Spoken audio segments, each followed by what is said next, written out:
to what he was hearing. Psalm 10 verse 4 says, the wicked in his proud countenance does not seek God. God is in none of his thoughts. If you are able to be under conviction, thank God for it. If you are living in sin and you are bothered by it, thank God that you are bothered. That means God is still in your thoughts. God is still with you. God is still fighting for you.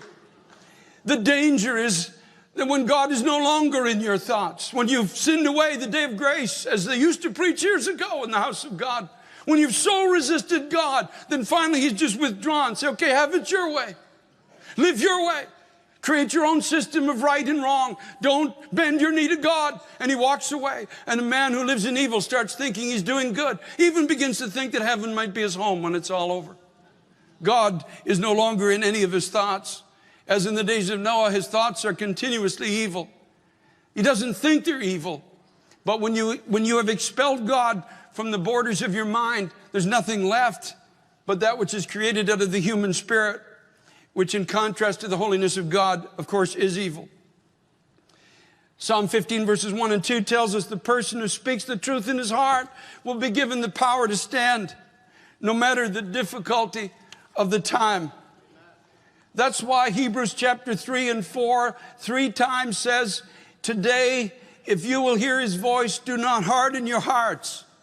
If you can still hear God, don't harden your heart. If God is in your thoughts, if God is fighting against that which wants to occupy your mind, if you feel like there's a war going on inside of your head, thank God there is a war. That means two opposing sides are still there. When there's no longer a war, you've either given into one side or the other. But thank God there's a war. Thank God that those of us who know him, we can't do wrong without being convicted of the Holy Spirit immediately. That what we're doing is dishonoring to God. We can't speak something we shouldn't speak without. You can't even, if I say something I shouldn't say, I can't get from here to the end of the platform without him suddenly talking, hey, wait a minute, get back here. We got to talk about something. Thank God. Thank God. We all struggle with our thoughts. We all battle. Despair knocks on every door. Depression tries to find. Lust comes to every mind.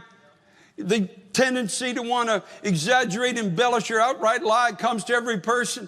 We want to be angry. We want to hate those that persecute us and speak evil of us. We fight in our minds. But the difference is that the true believer, God is in our thoughts. God is with us in our thoughts. He is touched with the feelings of our infirmities. He's not aloof. He's not angry. He's not critical. He doesn't stand as judge. He stands as the one who says, come to me in your time of struggle. Come quickly to the throne of grace that I may help you in your time of need. God is with us in our thoughts. I thank the Lord for that with all my heart.